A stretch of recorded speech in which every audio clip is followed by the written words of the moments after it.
Hello, everyone, and welcome to Pop Culture Spread, our fun weekly movie and streaming news show with a twist. If you are new to the channel, welcome. My name is Rick. Hit that like and subscribe button. Also, hit that notification bell. We would really appreciate it. Also, remember, guys, you can hear us on an audio podcast on Spotify, Apple, Amazon, and where all good podcasts are found. Check out our merch store. Links are down below. Joining me on the show, as always, here's the other half of Pop Culture Spread. You may have seen him on a milk carton lately. He has been MIA for a while, but he is back. Jason, welcome, buddy. How are you? Rick, it is great to be back. Yes, I just had to nip down to shops. Took a bit longer than expected. It has been a while, but I am absolutely thrilled to be back in here talking about moving and streaming news with you, Rick. There's been a lot going on since we've last spoke about this stuff. So, can't wait to dig into it, mate. Mate, well, enough of that said, mate. We're welcome back. We're really good to see you, mate. So let's get started, mate. What's the big news?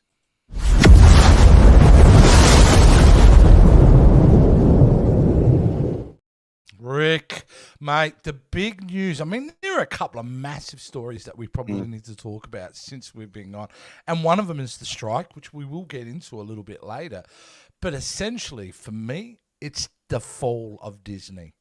Now, if you've been watching the news, Rick, Disney is now hit its 9-year low with stocks, which means it's losing money. And there are certainly allegations going around on the other stories that investors are suing Disney for apparently being sneaky about the costs of the streaming services. We have films, Rick, that are making no money through Disney at the moment. They're in crisis. Think about this.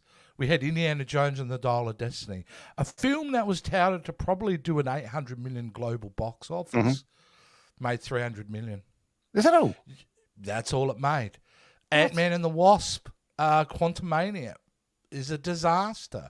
And the list is going on with these guys. The Little Mermaids underperformed.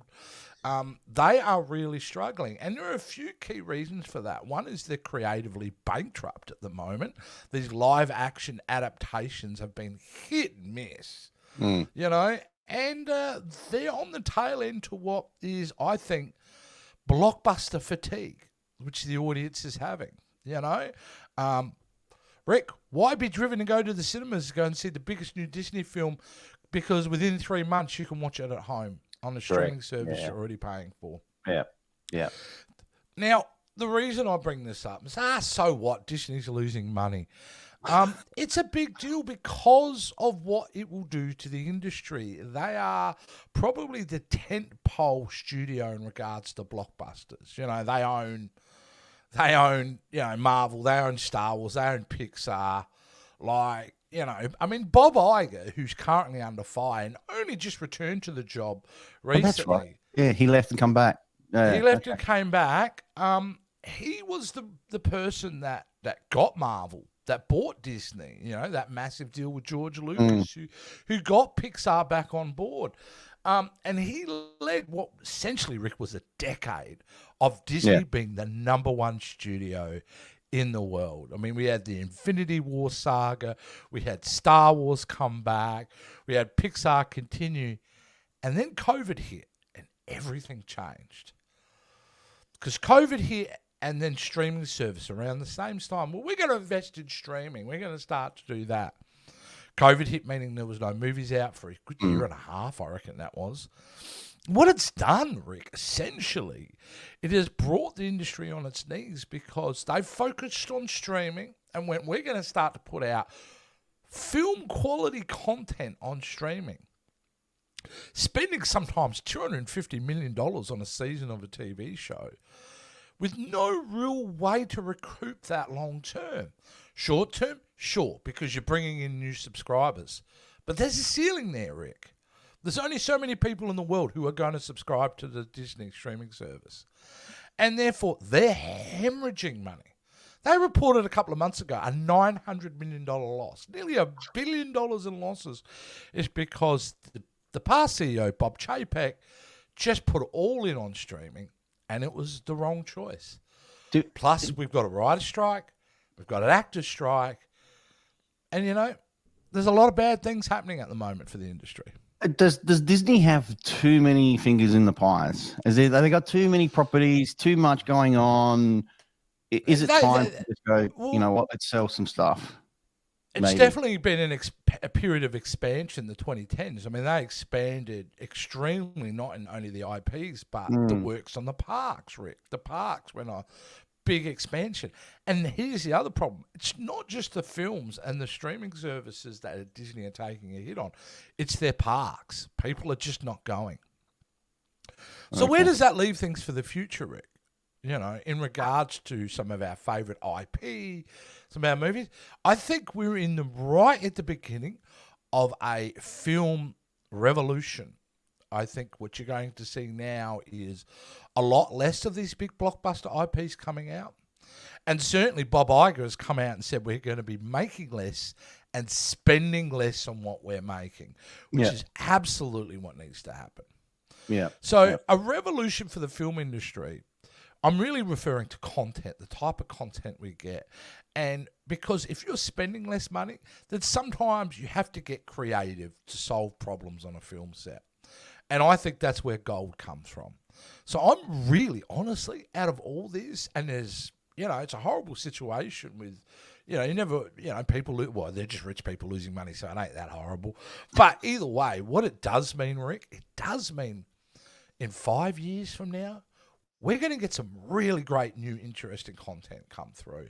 So, you know, it's tough now. And certainly really tough with the strikes going on. But it's tough now, and you're going to see a lot less, guys. You're not going to get 5 to 6 Marvel shows a year on Disney Plus anymore. You maybe will get 1 or 2. Maybe. You won't get 4 films a year from Marvel anymore at the cinemas. 1 or 2 max. Yeah. And I think that's a good thing. Because it's time. We came off probably the greatest film series ever with the Infinity War saga. All right? And that was brilliant. We both agree with that, right, Rick? That definitely. 22 films was excellent. Amazing. And it was a bookend from beginning to end. It was a complete story. And then we had Phase 4. And now we're into Phase 5. And we know that's been rocky. We know that's been up and down. And it's caused fatigue. People are just not interested. How many times was I saying to you, I was Marvel fatigue? You've said that from later. I remember you've always said that you too much content and just Marvel fatigued out. And you're right. I mean, how often do you actually watch Disney Plus? Like, how often are you on it? Like, for me, I'm very rarely on it, to be honest with you. Oh, look, I'm on it only because, you know, whatever the new show is that I'm interested in. So at the moment, Ahsoka, right, is out, which is, I've been loving Ahsoka. Yeah, I'm watching it every week. But besides that, mate, you're right. I'm only watching it for that kind of content, you know. But that goes for a lot of streaming shows. That really, a lot of shows I watch on streaming services. So, yeah, look, real interesting time, mate. I think it seems like, well, Disney's losing money. The parks are losing money. We're going to get less content. But I'm convinced that we are heading into a very bright future in the film industry. And I, for one, can't wait. But there's something that will need to be dealt with before we can get to that place, all right? So that's the big news for the week. Keep an eye on Disney, folks. There's going to be a lot of blood let. All right, mate. Let's get on, mate. What's in other news?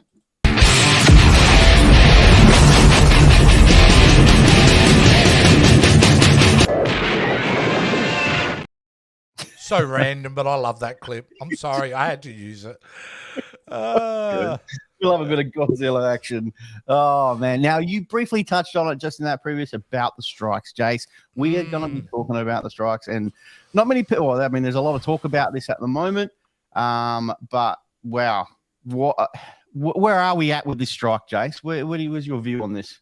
Well, as you can see from this article above us, studio CEOs are currently set to meet today amid some internal tensions. No end in sight to strikes.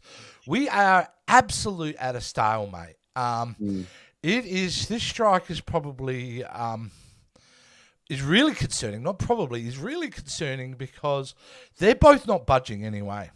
No.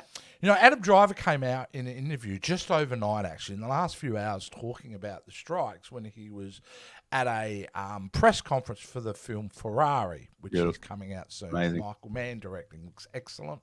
Mm. Check out the trailer reaction Rick did last night on it. It's on the channel. Oh, cool. Really great trailer. He was talking about, and what he was saying is he's finding that smaller studios, like your real boutique small studios, which generally make independent film, they're able to work with, they've been able to meet all the demands of the actors for the SAG, SAFTA, sorry. And they've been able to meet all the demands, which is great. But Adam Driver says they're able to do it, but apparently Netflix and Disney, and they're not able to do it, which is causing a bit of a problem, which also says to me, I think what's going to happen here, Rick, is that we're going to go for a couple of months more of this. And I think you'll find late October, we'll start to hear about independent deals by studios. So what that will mean, and I'm only reading what everyone else is reading, and this is just a personal opinion. But I think at the end of the day, it's kind of going to echo the last strike in 2008, where you had, at that point, Lionsgate come in, said to all the actors, all right, these are your demands, here's the deal, done. Which meant actors went and worked for that studio. So I think you're going to find other studios negotiating, meeting with the actors, hopefully the writers, making these deals. And what that will cause, Rick, is a domino effect. Because once one or two studios do this, once they've made a deal with actors and writers, well, it forces the other studios to do the same thing. Yeah. Otherwise, they're caught out. I mean, this is going to go, 48 days now? It's going on for a while. I don't know exactly what the day count is, but what I will say is the other reason the studios are still cocky, because they still have content loaded up. You know what I'm saying? Like, they have shit in the library that they're ready to put out there that'll keep them going all the way probably up to about January, February. But they ain't going to have anything else afterwards. So it is a game of chicken at the moment. Everyone's kind of, it's very much a stalemate. And I don't see an immediate fix to it, but I don't know. I mean, I think it's not maybe the money side of it that they need to pay. It's the whole streaming side. That's, I think, the biggest problem here. And they've talked about AI, but that's fine. They can work out AI. Like, you shouldn't be allowed to use an actor's license to make a CGI version of them unless a deal has been made. But either way, and they should be individual, depending on the actor and what they're okay with. Either way, the real thing for me is the streaming thing, because it's like they want to be paid, like the writers, like they need to be given, money for writing, for streaming, like your residuals and things like that.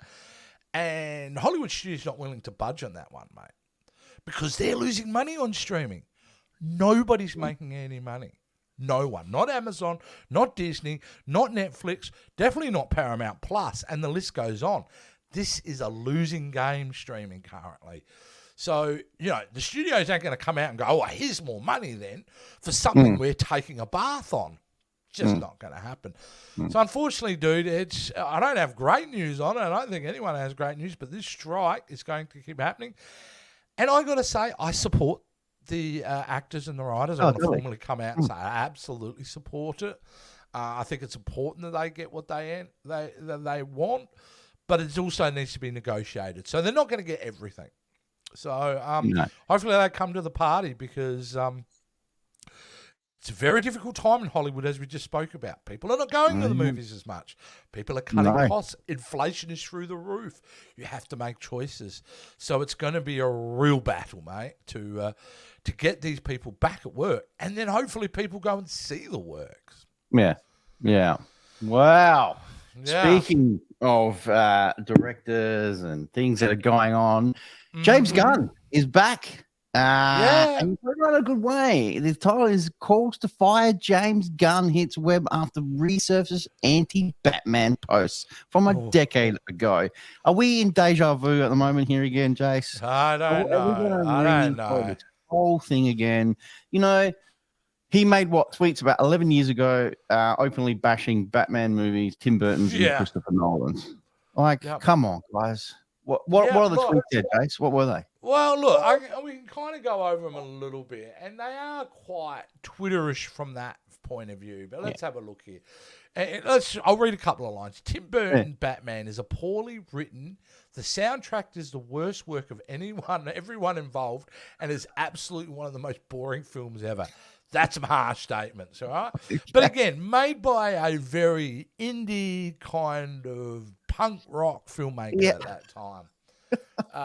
Here's another one.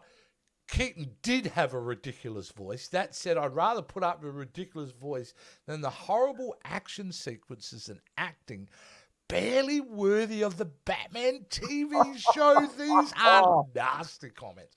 And then right at the bottom, we've got, and Jack Nicholson as the Joker is Jack Nicholson in The Shining with shitty clown makeup. Fuck you, everyone involved with that travesty. Ouch, dude. Ouch. There's some harsh ones there, but, does it warrant him for everyone? Look, not everyone is a fan of James Gunn. I get it. That's great, but does it warrant everyone just losing their minds and going, let's fire him and let's get rid of him off of, DC? Well, Come on. This is ridiculous because, look, let's face it, he got fired from Disney because of past tweets, right? Correct. So are you telling me his PR team didn't then spend months trawling through every tweet that he's ever... This is not a shock to James Gunn. And James Gunn had a different opinion. But you know what? People change their mind. You're allowed to do that. You're allowed to have an opinion 10 years ago and then change your opinion. That's okay. And, I don't agree with those tweets at all. I love Tim Burton's Batman. I think it's a great movie. I think Jack Nicholson is phenomenal. And I think the soundtrack by Danny Elfman is one of the classic soundtracks. But in saying that, I'm not going to crucify James Gunn over this because it's a different world. At that point, 11 years ago, he wasn't even making a Marvel film. No. Like, it wasn't even going to be in that realm. And since then, he's made one of the great trilogies in the Marvel Cinematic Universe. He's gone on and made some unbelievable content already with the Suicide Squad and the Peacemaker. Look, it's okay. All I got to say is I don't care what he did in the past. What's most important, James, is what are you going to do in the future? Correct. That's right. And he's done some great things. So, look, we've all said bad things. We've all had opinions back in the day. I love Batman, especially the 89 Batman. I love, a whole lot. So, look, we're going to see this disappear. I don't think we're going to see much more of this. James Gunn will come out eventually and say, whatever with the tweets, but it is what it is.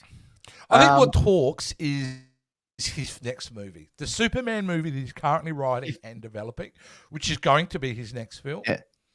I think if that comes out and it's a smash, no one's going to care.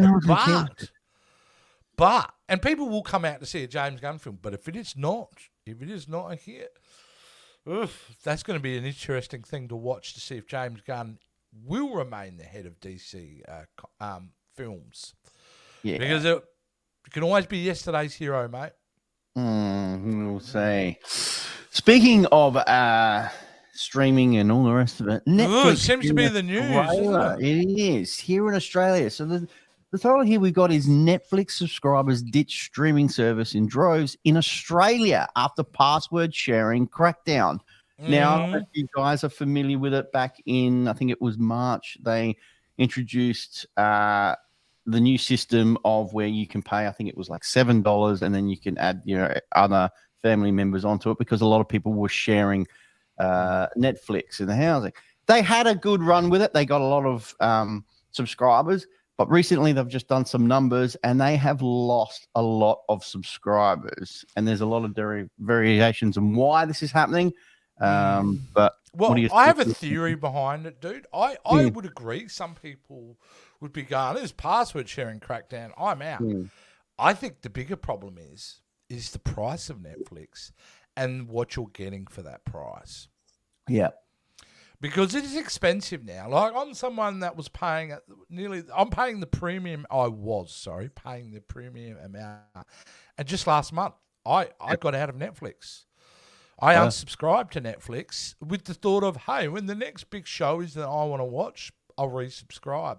But can I justify $23 Australian which is probably $2 American at this point. But it's a lot of money for a streaming service, especially when Disney is still $10, I think, and we've got Amazon, which is $8, Amazon Prime. Like Netflix is the most expensive streaming service for us here in Australia right now. But look, inflation, mate. Yeah. Things are going up sometimes 25% in cost. But you know what's not going up? Wages. So what's the first thing to go if you've got a tight budget? Entertainment. And so people are going, you know what? I'll keep Disney. I'll keep Amazon Prime because they've got the shows that I want to watch. And see you later, all the other ones. And so what I think you'll find in the future, dude, is people getting a streaming service for the run of a TV show, cancelling their subscription, going to just moving around. Yeah. I mean, you look at some of the numbers. They said there was 189,000 Australians that have given up the service in the past 12 months. Yeah. The service. I don't think that's all about password crackdowns, man. No. I reckon it's because think about the last 12 months. What's the biggest show you think or something that's come from Netflix? Now, there would be, but it doesn't immediately pop into your mind. This is not 4 years ago when you'd say Stranger Things. Yeah. This is a new world. What has been out in the last 12 months that has completely shocked people? Now, trust me, there's content on there that I love, but there's nothing that's going, all right, well, I've got to sign up for, I've got to keep the streaming service for this. Interesting times, mate. Really interesting times. Because you did bring it up about, the other streaming services. So you got Paramount Plus that recorded the biggest rise of subscribers over the past year with 41% with 1.5 million. That's huge. Wow. That Amazon is massive. Prime increased their subscribers by 9% with 4.5. Disney Plus subscribers rose by 1% to 3.1, which now, so that's going to be. I'm going to see how that goes. Can I just say why I think my Amazon is probably one of my favorite streaming services, and it has absolutely nothing to do with the content. It has to do with their business model.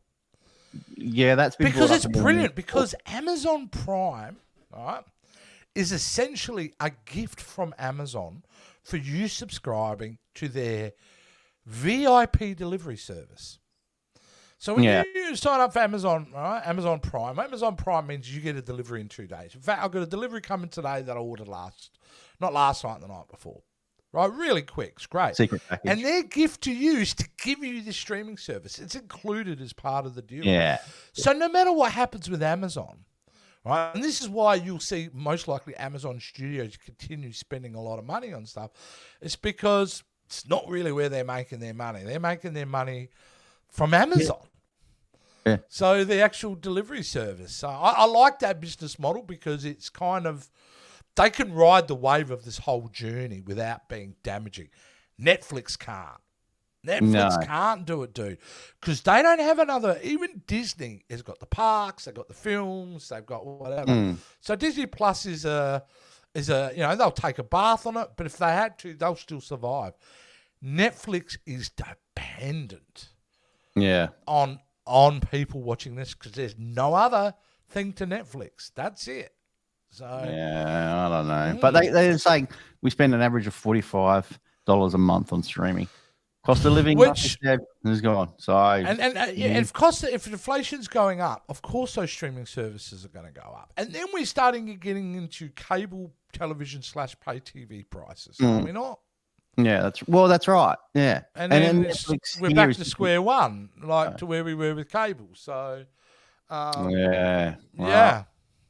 All right, Jason, let's move on to another segment that we've got, mate. There's always that one story that's a bit of a, I guess a train wreck, mate. What's the train wreck of the week, mate?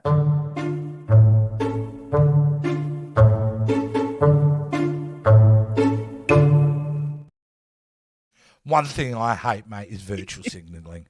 I can't stand virtual signaling, And you know what the second thing I hate is late night television. Modern late night television sucks. What? It does, mate. Who cares? Like, none of these late night shows are good anymore. They're trashy magazine television. That's what they are. Like, you don't really get to the heart of a celebrity. You got 7 minutes. They get on there. It's all just light entertainment crap, and they move on. So, and you know what the other thing with late nights is? They're losing I'm not the only one feeling that because they got the lowest ratings numbers of all time. Yeah, they got no Some of writers. these shows average like 200,000 viewers. Wow. Like, that's ridiculous. There are YouTube channels that do way, way better than that. So when I saw this story, buddy, I'm like, you got to be kidding me. 5 late-night hosts unite to launch podcasts for benefiting strike-impacted staff. Wow. Dude, so we've got Jimmy Kimmel, Jimmy Fallon, Stephen Colbert, John Oliver, and Seth Meyers are getting together to call, what are they, I think they're calling the show? Strike Force 5, dude. They're calling it Strike Force 5. Mate, this is a joke. I can't believe it. Here's the problem, is the audacity to think, well, this is how we'll fix it. We'll do 12 episodes of a Spotify podcast and we'll do it to benefit all our workers, right? And people are going to watch us because we're going to be the Strike Force 5. Well, I'm not watching it because all you guys basically suck in my mind. You don't do great television. And honestly, you're all rich enough to have really supported your staff through this. All right, so they get on this virtual signaling background like you're some sort of leaders that are going to drive people through this strike action. Absolutely ridiculous. And honestly, dude, if those names that I have named, right? Jimmy Kimmel, you a big Jimmy Kimmel fan? Yeah, you know all the Jimmys. I'm not a massive Jimmy Kimmel fan. What about Jimmy Fallon?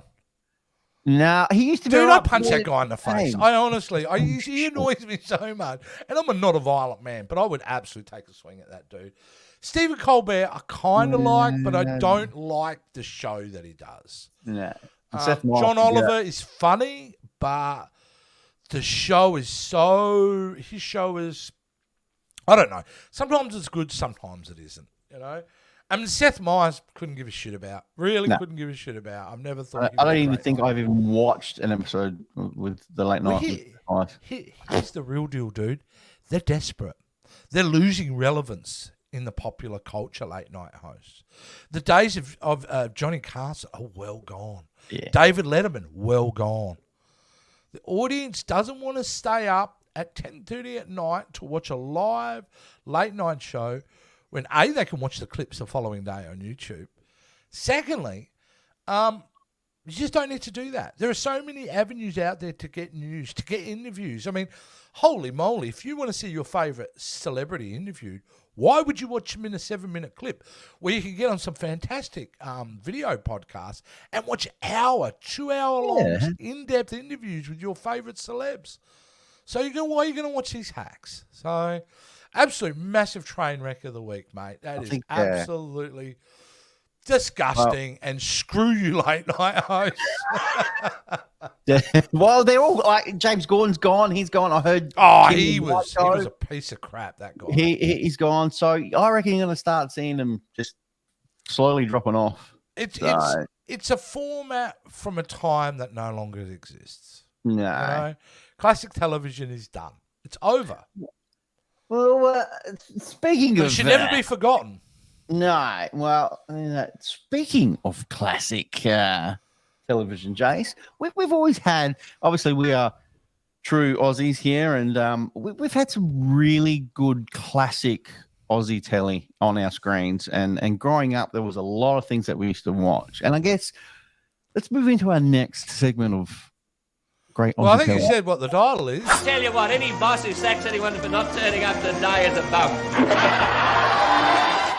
Of course, that's Bob Hawke, our Prime Minister back in 1983 when we won the America's Cup. Yes, we're going to have a look. For those Aussies who are watching this, we're going to have a nostalgic look back. For those who are not Aussie, what we're going to do on this show each week is show you some of the what we think is some of the great little clips, bits and pieces from Aussie telly. And, mate, I thought about how do we start this week? Do we start it with a TV show? Do we start it with this and that? And I thought, no, let's start it with some commercials. And then I thought to myself, dude, what commercials do Australians do the best? Where do they spend the most amount of money? And where do they put a lot of attention into? Beer. Beer. Beer is a big thing here in Australia. What are you saying, Jace? We're a bunch of pissheads here in Australia. Kinda. We are. That's what I'm saying.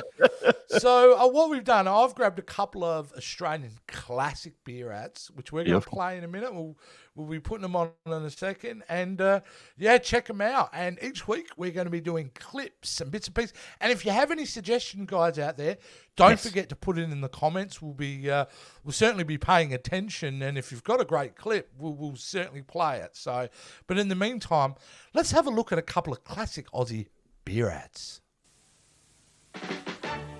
How does it happen? You're coaching the crew, or printing the news, or straining till you thought you would burst.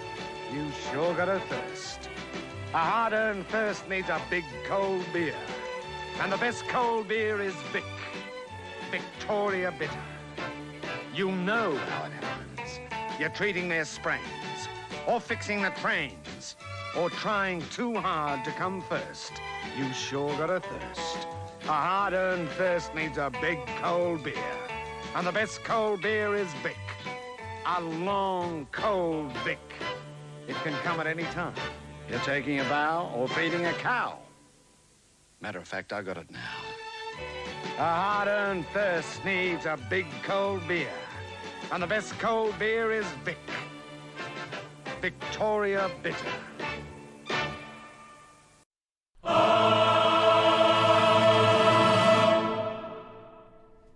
It's a big ad, very big ad.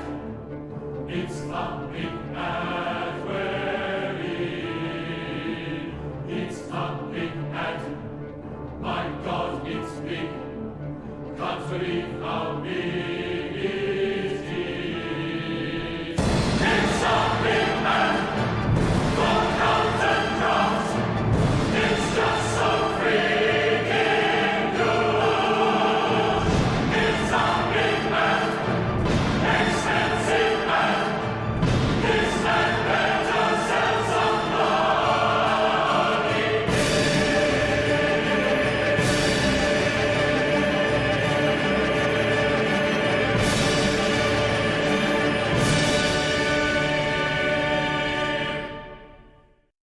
Now that's how you sell some beer, mate.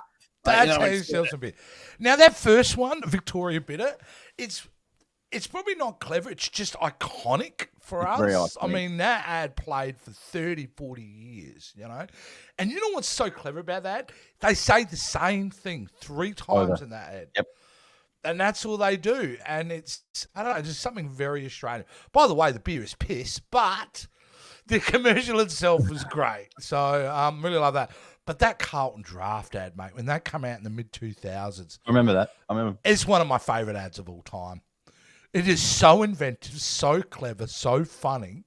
And yeah, I mean, what about beer ads for you, mate? I mean, like, Mate, look, and you're right. That VB ad is iconic, and everyone, if you get someone who cracks a VB, they're gonna go and quote that type of ad because they know I'm feeling it now. in their mind. Yeah, that's it. That's what they do. It's you know.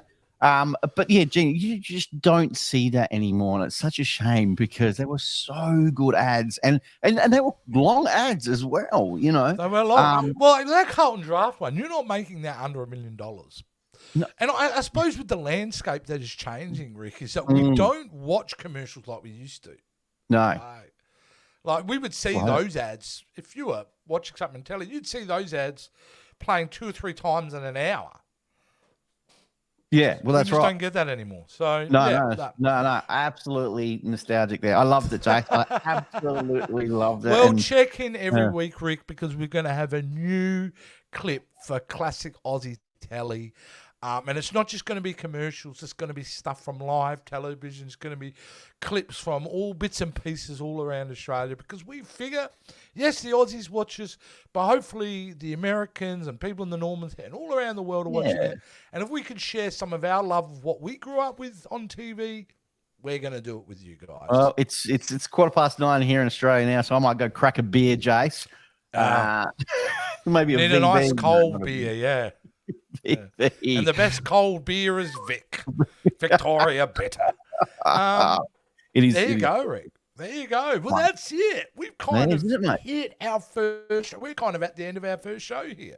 Yeah, We've kind of mate, done it, yeah. Rick. And I'm really I excited hope, to be back with you. I've got to say, Yeah. this is going to be a fun format, and guarantee. This time every week, we're going to be here talking about movie and streaming news, and we got some big stuff planned in the future. And certainly next week, I want to talk about some partnerships that we've got with sister and brother YouTube channels, and we'll talk about that very more exciting. next week. It's going to be fantastic. Guys, I hope you've enjoyed the show. Jace, it's been an absolute pleasure as always. Thanks, mate. So glad you're back, buddy.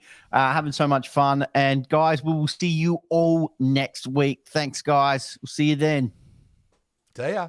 Thanks for watching the Pop Culture Spread YouTube channel. Please don't forget to like, subscribe, and ring that notification bell. Also, don't forget to follow us on all our social media platforms. And if you're looking for some quality wear, don't forget to check out our merchandise store available right now.